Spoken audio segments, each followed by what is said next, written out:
안녕하십니까? 트레이닝 하트 티칭 마인즈로 웨스트민스터 소요리 문답을 함께 묵상하는 시간입니다. 오늘은 제45문답, 이제 10계명의 첫 번째 계명을 다루는 첫 문답입니다.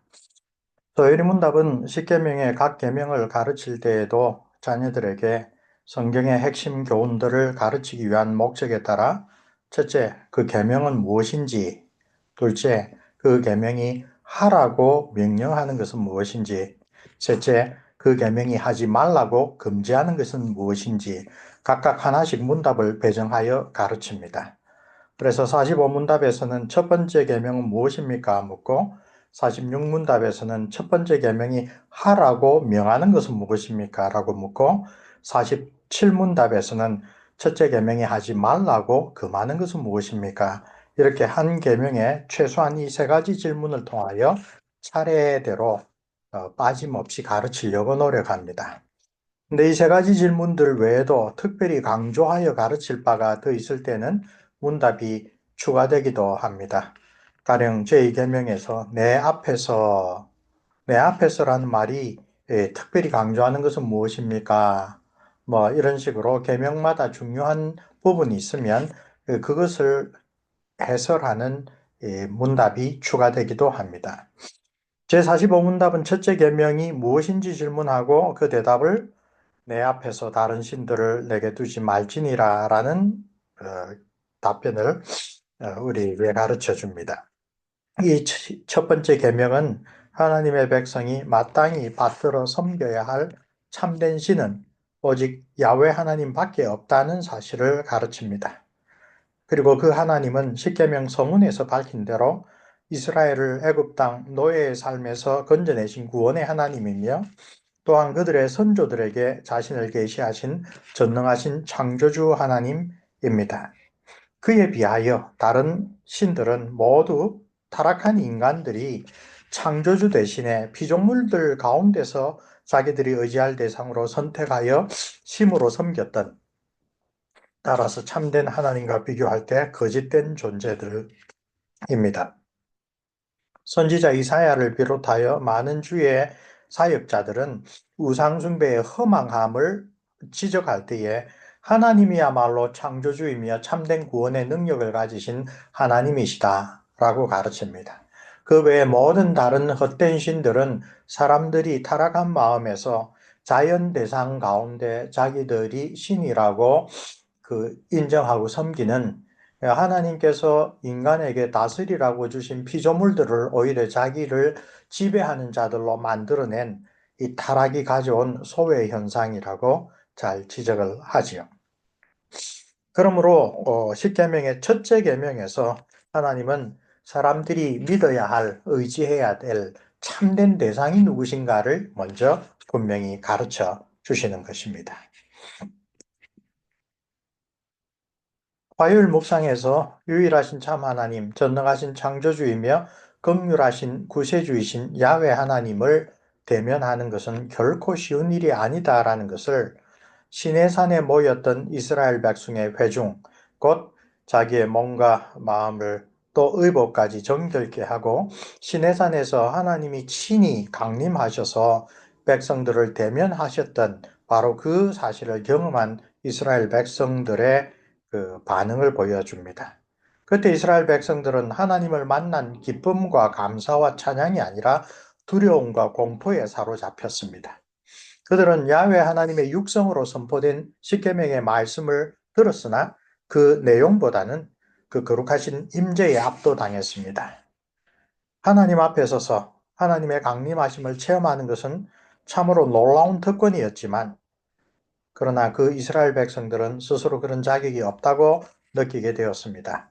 그 결과 하나님의 임재 아래 하나님과 대화를 나누는 것을 모세에게 일임하였습니다. 당신이 하나님과 대화하고 우리에게 전해 주십시오 라고 부탁하였습니다.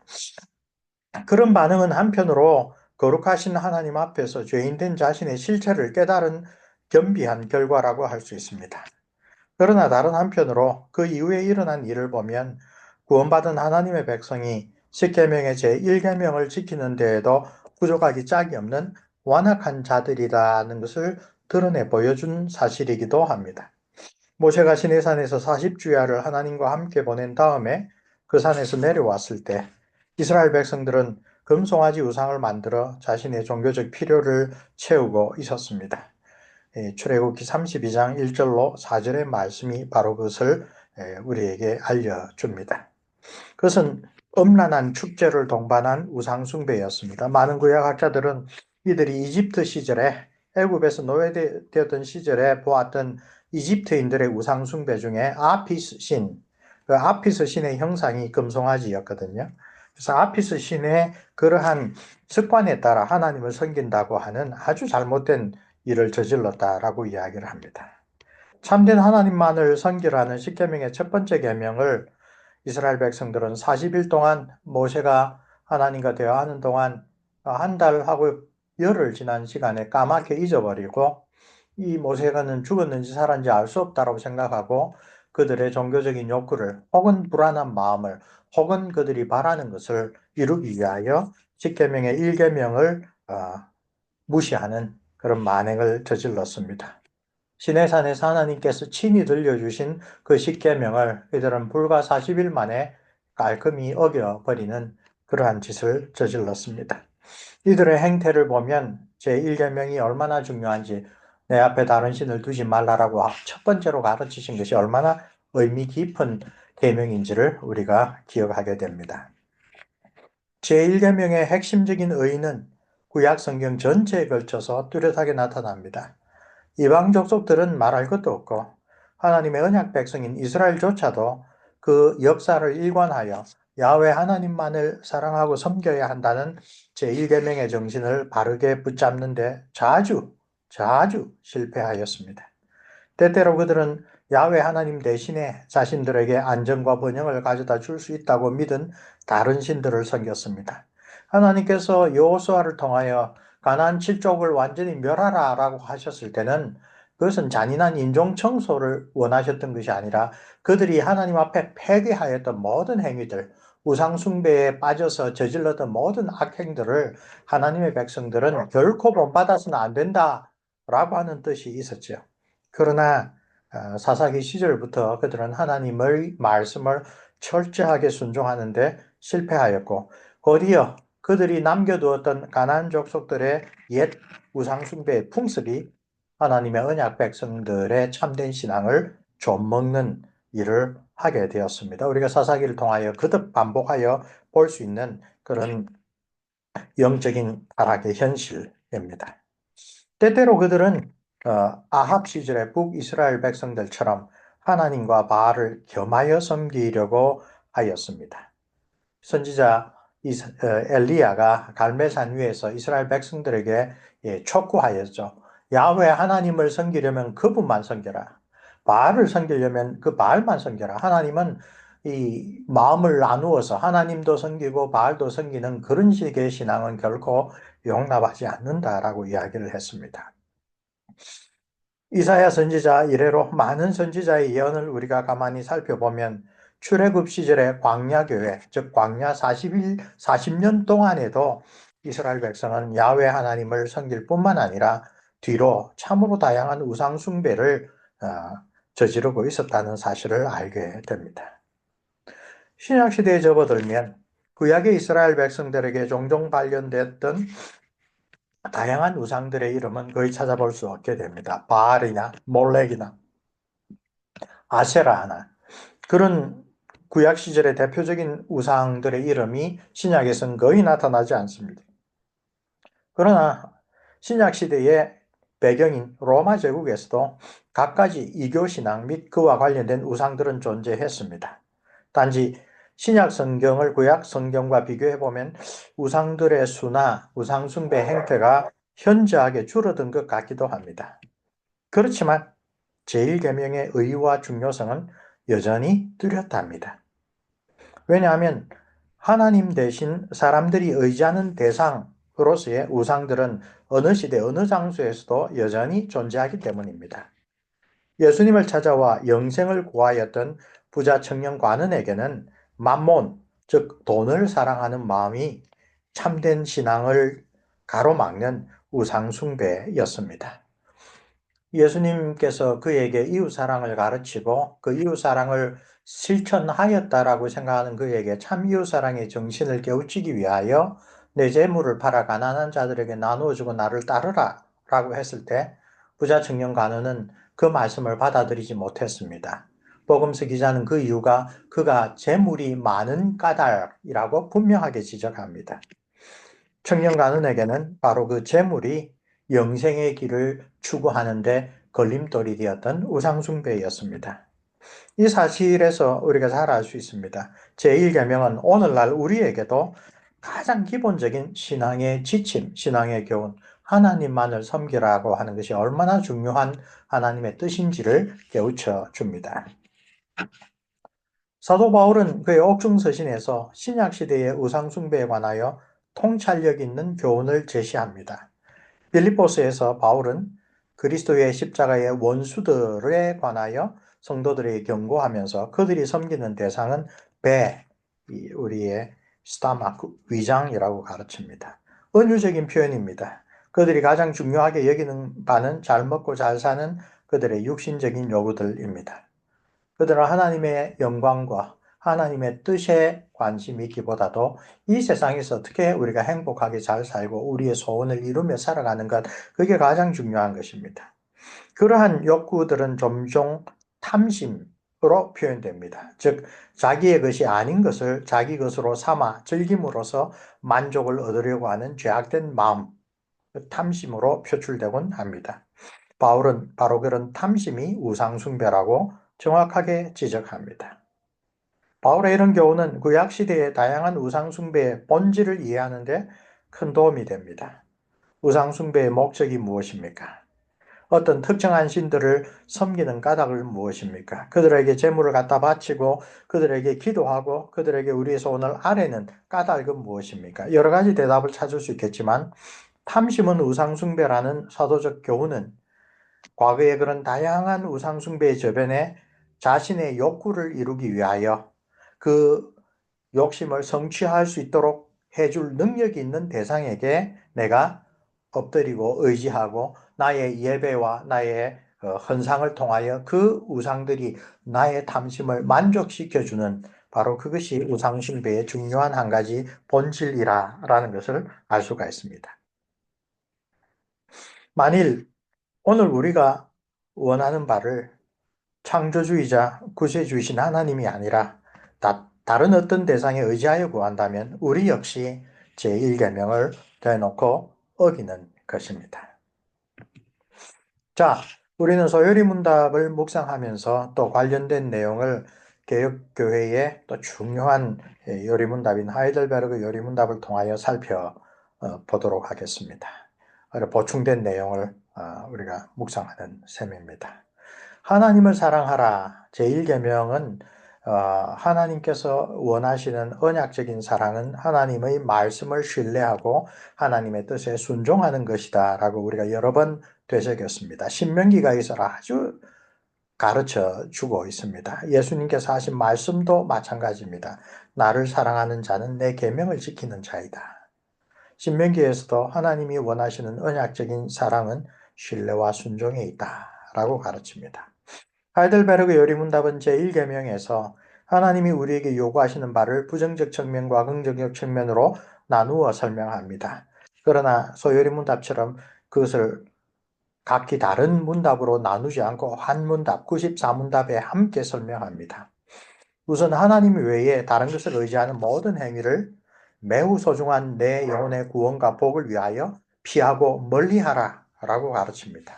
온갖 우상숭배, 미신, 마술, 점치는 일 뿐만 아니라 교회 안에까지 파고들어온 잘못된 경건의 형태인 성인숭배까지 그런 피해야 할 것으로 지적합니다. 종교개혁 시절에 로마 가톨릭은 광범위한 성인숭배가 사실상 예수 그리스도께서 우리의 유일하신 구세주이자 중보자라는 복음의 핵심 사실을 가려버리는 지경에까지 이르렀죠. 그래서 그 당대 로마 가톨릭의 잘못된 미신, 10계명의 1계명을 어기는 구체적인 그런 왜곡된 종교 행위로 성인숭배까지 지적합니다. 그 반대로 힘써 행하여야 할 바는 신뢰와 순종이라는 두 핵심 개념으로 제시합니다. 유일하신 참 하나님을 바르게 알고 그분만을 신뢰할 것, 그리고 모든 겸손과 인내로 그분에게만 순종할 것. 이게 제1계명이 우리에게 요구하는 것이다라고 말합니다. 예수님이 강야 시험에서 세 차례 인용한 신명기의 교훈을 이 말씀 그대로 반영하고 있습니다. 신명기가 가르치는 하나님에 대한 그 백성의 언약적 사랑이랑 바로 신뢰 더하기 순종이기 때문입니다. 특별히 신명기 9장과 11장을 이와 관련하여 한번 묵상해 보시기를 바랍니다. 이처럼 십계명의 첫 계명은 하나님에 대한 온전한 사랑을 요구합니다. 무엇과도 바꿀 수 없는 내 영혼의 구원과 복이 그 1계명에 달려 있습니다. 그래서 하나님의 뜻을 거스르기보다는 다른 모든 것을 포기하는 것이 오히려 더 낫다라고 강조하여 가르칩니다. 1계명과 관련하여 우리는 우상숭배라는 개념을 바르게 알 필요가 있습니다. 우상숭배란 무엇입니까? 마땅히 경배를 돌려야 할 하나님 대신 혹은 하나님과 더불어 다른 어떤 것을 신뢰하거나 의지하는 행위가 우상숭배의 정의로 제시됩니다. 하이델베르 요리문답 95문답입니다. 그런데 이 정의에서 주의하여 살펴보아야 할 표현이 있습니다. 말씀으로 자신을 계시하신 유일하신 참 하나님이라는 정의입니다. 다른 신들이 아니라 하나님을 섬기노라라고 주장하면서 사실은 성경의 하나님을 왜곡한 거짓 예배에 빠져드는 일이 성경과 교회의 역사에서 무수하게 나타나기 때문에 말씀으로 자신을 계시하신 하나님이라는 이 표현은 아주 중요합니다.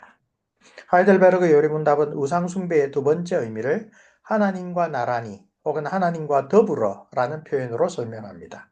앞선 그 반대로 갈멜산의 엘리야 선지자가 이스라엘 백성에게 엄중하게 책망한 것이 바로 이런 하나님과 더불어 혹은 하나님과 나란히 다른 신을 섬기는 행태였습니다. 열왕기상 18장 21절 말씀, 너희가 어느 때까지 두 사이에서 머뭇하려느냐. 여호와가 만일 하나님이면 그를 좇고 바알이 만일 하나님이면 그를 좇을지니라. 하나님 대신 다른 신을 섬기는 것뿐 아니라 하나님을 섬기면서 동시에 의지할 다른 대상을 두는 것 역시 제1계명을 어기는 우상숭배라는 것입니다.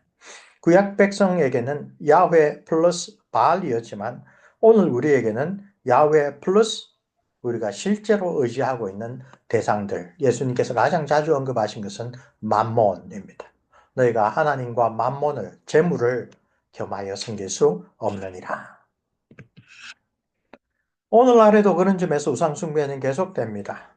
21세기에 접어든 오늘날에도 우상숭배는 사라지지 않고 있습니다. 물론 성경에 언급된 갖가지 우상들은 이제 거의 잊혀졌습니다.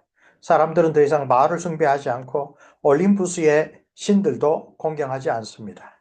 그러나 우상숭배의 본질은 그런 신들의 이름이 아니라 그 신들이 대표하였던 세력에 있습니다. 무엇보다도 성경이 그 사실을 잘 가르칩니다.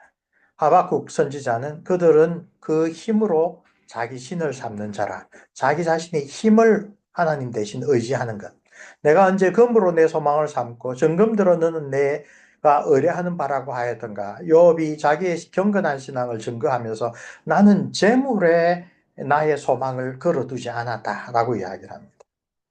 예수님께서는 한 사람이 두 주인을 섬기지 못할 것이니 너희가 하나님과 재물을 겸하여 섬기지 못하느니라. 탐심은 우상숭배니라. 사도 바울의 이야기죠. 저희의 신은 배요. 이런 말씀들, 그리고 무엇보다도 요한 1서에서 이 세상이나 세상에 있는 것들을 사랑치 말라. 누구든지 세상을 사랑하면 아버지의 사랑이 그 속에 있지 아니하니 이는 세상에 있는 모든 것이 육신의 정욕과 안목의 정욕과 이생의 자랑이니 다 아버지께로 쫓아온 것이 아니요 세상으로 쫓아온 것이니라. 사도 요한이 아주 분명하게 지적하면서 우리에게 경고하고 있습니다. 모든 우상 숭배는 사실상 창조주에게서 소외된 인간이 피조물을 섬기는 행위입니다. 따라서 우상 숭배는 시대와 장소를 초월하여 계속됩니다. 어떤 신학자들은 현대 심리학에 등장한 모든 주의, 이즘이 한때는 사람들이 우상이라고 부르던 것과 동일하다고 지적합니다. 만몬이 오늘날 표현하면 materialism이죠. 그죠? 물질주의입니다. 그런 식으로 설명합니다. 혹은 중독증 역시 우상숭배를 더 완곡하게 표현한 새로운 현대적 용어라고 할 수 있습니다. 그게 빠져서 그것이 없으면 못 살겠다라고 생각하는 것. 그게 생명의 근원이신 하나님과 떨어진 이 불쌍한 죄인들이 자기를 위하여 의지하는 것, 빠져드는 것. 그런 의미로 우상숭배의 중요한 특징을 한 가지 이 측면을 통하여 보여주는 것입니다. 자, 마이클 호튼의 십계명과 21세기라는 책에서 아주 우리에게 도움이 되는 귀한 메시지를 발견했습니다. 오늘 현대인들, 20세기의 미국인들이 섬기고 있는 우상숭배는 무엇입니까? 첫째로 믿음을 믿는 믿음. 재밌는 표현이죠. 오스 귀네스는 믿음을 믿는 믿음은 미국의 대표적인 이단이라고 말한다. 미국인은 믿음에 내포된 힘과 믿는 행위 자체에 담긴 불가사의한 마력을 믿는데 이것은 우리가 설명한 것처럼 어디까지나 고대 이집트와 로마와 중세시대의 미신과 다를 바 없다.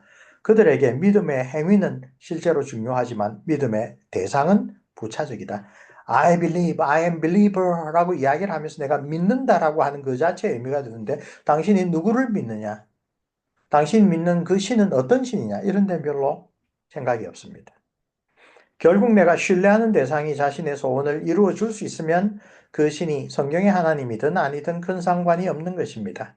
기독교 신앙의 겉모습을 가지고 있지만 실상은 바알 숭배와 다를 바 없는 이런 식의 신앙이 오늘날 미국 교회에 만연하고 있습니다. 한국의 장로교회는 과연 어떤 형편일까요? 두 번째, 현대인이 많이 빠져드는 우상숭배는 자기의 체험을 믿는 믿음입니다. 자신이 체험해야 하는 것을 찾기 위하여 성경을 주목하는 대신 우리는 우리의 체험을 표준으로 간주하면서 자신이 이미 내린 결론을 정당화하기 위하여 성경을 이용합니다. 대체로 이때는 선택적으로 이용하지요. 하나님에 대한 내 생각으로 뭐뭐뭐 해요 라는 구절이 이런 체험을 믿는 신앙의 특징적인 표현입니다. 이런 경향은 특히 상대주의가 우리의 마음과 생각을 형성할 우려가 많은 현대사회에서 더욱 두드러지는데 당신이 예수님을 사랑하기만 한다면 교리나 신학 따위는 상관없어요 라는 말 참으로 신앙적인 것 같지만 그러나 성경이 가르치는 참된 신앙과는 대단히 동떨어진 이런 표현에서 잘 나타납니다. 자신의 개인 체험을 근거로 종교적 주장을 펼칠 때마다 그 사람은 하나님의 보좌를 침해하는 셈입니다. 신앙의 대상에 대한 분명한 이해가 없다면 그와 같은 개인 신앙은 우상숭배이다 라고 아주 단언합니다. 이런 종류의 우상숭배는 한국교회에서도 두드러지게 나타납니다. 신앙과 생활의 참되고 유일한 기준을 하나님의 계시의 말씀인 성경에서 찾는다고 고백하는 장로교회에서도 성도들은 종종 자신의 체험을 성경의 가르침보다 앞세웁니다. 그 결과 신앙적 체험이 많을수록 오히려 크고 첫째되는 계명을 어기기 쉬운 아주 기이한 현실이 벌어집니다. 성령과 말씀으로 우리를 다스리시는 주님을 온전히 예배하려면 자신의 체험을 항상 성경의 계시에 비추어 볼 줄 알아야 합니다. 한국 교회에서 특별히 미국보다 오히려 더 두드러지는 우상숭배의 형태가 바로 자신의 신앙 체험으로 성경조차도 마음대로 해석하는 그러한 왜곡된 신앙입니다. 세 번째로는 사랑을 믿는 믿음입니다. 어떤 조사에 따르면 미국을 대상으로 한 조사입니다. 성경대학과 신학교에서 설문에 응한 기독교 학생 가운데 거의 절반가량은 불신자가 심판과 지옥의 실체에 직면해야 한다는 일을 끄림직하게 생각하는 것으로 나타났다. 이것은 하나님의 속성 가운데 하나를 우상으로 만들어 하나님의 자리에 세우는 일이다. 사랑이라는 우상은 복음의 메시지와 목표를 혼동시킬 뿐만 아니라 그리스도의 몸인 교회에서 권징이 시행되는 것을 가로막는다. 이것은 하나님이 계시하신 거룩하신 하나님의 속성들 가운데 우리 마음에 드는 것은 받아들이고 그러지 못하는 것은 외면하고 무시하는 짓입니다. 이 역시 말씀 대신 자신의 의견을 앞세우는 우상숭배입니다. 네 번째로는 자아를 믿는 믿음, 즉 자기 중심의 신앙입니다. 루트는 인간은 오직 자신의 이익만을 추구하고 무엇보다 재물만을 사랑할 수 있을 뿐이다. 이것이 인간이 저지르는 모든 죄의 본질이라고 말합니다.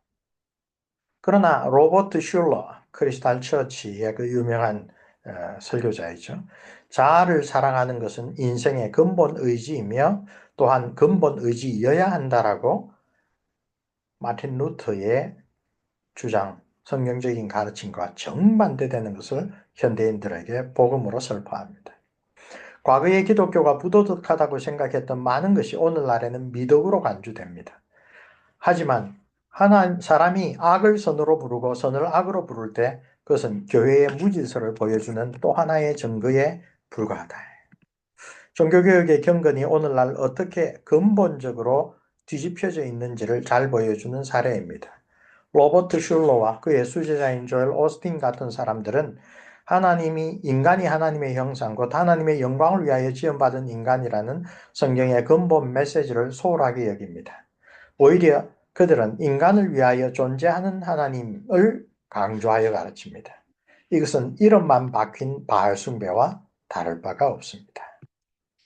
다섯 번째, 행복을 믿는 믿음이 있습니다. 존 스튜어트 밀은 수년 동안 행복의 복음을 직접 설교한 후에 다음과 같이 평가하였습니다. 나는 행복이라는 목표가 그것을 직접적으로 추구하지 않을 때에만 얻을 수 있다는 사실을 마침내 깨달았다. 자신의 만족이 아니라 다른 대상을 자기 마음에 두는 사람만이 행복을 누릴 수 있다. 역설적이죠. 결국은 행복을 빠르게 추구하고 하면 참된 행복은 다른 사람을 자신이 섬기는 데 있다는 것을 깨닫는다는 것입니다. 여러분의 인생에서 가장 중요한 목표는 무엇입니까? 하나님을 영화롭게 하고 영원토록 하나님을 기뻐하는 것입니까? 그렇지 않으면 자신을 영화롭게 하고 영원토록 즐거워하는 것입니까? 이 질문에 대한 답변에 따라 여러분이 주어진 상황에서 내리는 결정은 달라질 것입니다. 그렇죠? 선택의 순간에 항상 갈리는 것이 바로 하나님을 위하여 사는가, 결정하는가, 선택하는가, 아니면 결국 나 자신을 위하여 판단하고 선택하고 결정합니다. 거기에 있습니다. 우리는 자신의 행복을 위하여 하나님을 믿고 주일에 예배드리며 기도하고 살아가고 있습니까? 아니면 우리를 창조하시고 구원하신 성산이 하나님을 위하여 살아가고 있습니까? 사람의 제일 되는 목적을 가르치면서 장로교회의 대소 요리문답은 하나님을 영화롭게 하는 것과 영원토록 그분을 즐기는 것을 함께 연결하여 가르칩니다. 그 두 가지는 별개로 떨어진 일이 아닙니다. 그런데 그 두 가지가 분리되는 순간 기독교 신앙은 사실상 우상숭배와 다를 바 없는 것으로 전락합니다. 여섯 번째, 보편구원론. 히틀러가 지옥에서 영원히 고통을 겪는다는 사실에 대해서는 아무런 감정적 동요를 느끼지 않지만 마하트마, 위대한 영혼, 간디가 히틀러와 똑같은 운명에 놓여 있다고 말할 때 우리는 끄림칙한 느낌을 지울 수가 없다. 하나님의 진노를 받지 않을 만큼 선하다고 인정받는 사람들이 실제로 있다고 말하는 무언가가 우리 마음에 여전히 자리 잡고 있다. 그렇죠? 기독교는 예수 그리스도의 인격과 사역을 받아들이지 않는 사람은 영원한 불행을 겪게 된다고 주장한다. 배타성을 주장하지 않는 어떤 형태의 기독교도 기독교가 되지 못하는 것은 자명하다. 보편구원론의 입장을 다루면서 우리는 하나님이 보내신 독생자 예수 그리스도에 대한 우리의 평가가 하나님 앞에서 얼마나 중요한 것인지에 대하여 성경의 가르침을 다시 한번 묵상할 필요가 있습니다. 자, 하나님을 순종하여 온전한 사랑을 보여주신 예수 그리스도를 본받는 것이 제일 먼저 제1계명을 우리도 잘 지키는 것에 연결됩니다. 그것이 우리 이 1계명을 묵상하는 첫 번째 시간에 우리 기도 제목이 됩니다. 두 번째, 우상숭배의 미련함을 분명히 깨닫게 해 주옵소서. 그리고 오늘 우리 역시 얼마나 많은 우상숭배에 에워싸여 있는지를 깨닫게 해 주옵소서. 우리의 영안을 밝혀 주셔서 하나님 앞에서 다른 신을 두지 말라라고 하는 것이 오늘 우리에게는 실제로 어떤 의미가 있는지를 우리가 통찰하게 해 주옵소서. 두 번째 기도 제목입니다. 자, 솔로몬의 예를 하나 들었습니다. 복을 저주로 바꾸고 선물을 우상으로 바꾸는 과정에 대해 솔로몬보다 탁월한 사람은 없었습니다. 하지만 솔로몬이 하나님의 선물을 우상으로 변질시킬 때 그 보물은 그것이 지혜이든 부이든 명예이든 성공이든 간에 그에게는 무익한 것이 되었습니다. 유진 피터슨의 유명한 이야기입니다. 오늘날 미국 기독교가 구약시대의 바알 종교의 모습을 얼마나 그대로 모방하고 있는지 아십니까? 경종을 울리는 그러한 인터뷰 내용이었습니다. 세 번째 기도 제목은 우상숭배를 벗어나는 것은 무척 힘들지만 하나님께서는 이 근본적인 죄악을 벗어버리라 라고 우리에게 분명히 요구하신다는 사실을 늘 명심하게 해 주옵소서. 오늘날에도 계속되는 이런 우상숭배를 떨쳐내는 일은 마치 라헬이 아비의 집에서 드라빔을 놓고 오지 못하였던 것처럼 힘든 일이다. 프르미어라고 하는 네덜란드의 개혁교회 목사님이 해설을 하면서 십계명 해설을 하면서 썼던 것이죠. 라헬이 왜 드라빔을 가져왔습니까? 그 드라빔이 나중에 아버지의 유산 상속에서 그 권리를 주장할 수 있는 그러한 것이 되었기 때문에. 제1계명에서 내 앞에서라는 말이 특별히 가르치는 바는 모든 것을 보시는 하나님께서 다른 신을 가지는 죄를 특별히 유의하여 보시며 그것을 무척 불쾌하게 여기신다는 사실입니다. 우리가 몇 번 후에 48문답을 할 때에 처음에 소개했죠. 이 계명은 무엇입니까? 계명이 명하는 것은 무엇입니까? 금하는 것은 무엇입니까? 그 다음에 특별히 강조할 부분을 설명할 때 또 문답이 추가된다고 했죠. 1계명에서는 하나님께서 너희는 내 앞에서라고 하는 말을 했는데 하나님이 특별히 유의하여 보신다. 하나님이 아주 신경 쓰고 계신다. 그런 것을 우리에게 깨우쳐 준다는 말씀입니다. 네 번째 기도 제목입니다. 우리의 영원하신 대제상 예수 그리스도로 항상 의지하게 해 주옵소서. 예수님을 본받을 뿐만 아니라 예수님을 의지하게 해 주옵소서. 우리의 연약함을 잘 아시는 예수님은 대제사장의 기도에서 하나님께 이렇게 기도하셨습니다. 세상 중에서 내게 주신 사람들에게 내가 아버지의 이름을 나타내었나이다. 저희는 아버지의 것이었는데 내게 주셨으며 저희는 아버지의 말씀을 지켰나이다. 하나님의 말씀을 마음에 간직할 때 우리는 바로 이 예수님의 기도에 힘입어 올바른 길로 돌아올 수 있습니다. 우리 스스로의 능력이나 의지나 굳건함을 의지하는 것이 아니라 예수님의 이 대제사장 기도가 오늘 나에게도 하나님 앞에 상달되는 효력 있는 강력한 기도라는 것을 의지하고 주님께 우리의 마음을 맡기도록 합시다. 자, 제1계명의 첫 번째 문답과 관련하여 우리 첫 시간이지만 여러 가지 많은 내용을 함께 살폈습니다. 이제 다음번에 제1계명이 우리에게 하라고 명령하는 것, 또 그 다음번에 하지 말라고 금하는 것, 그것을 또한 성경의 여러 구절들을 중심으로 함께 살펴보도록 하겠습니다. 수고들 하셨습니다.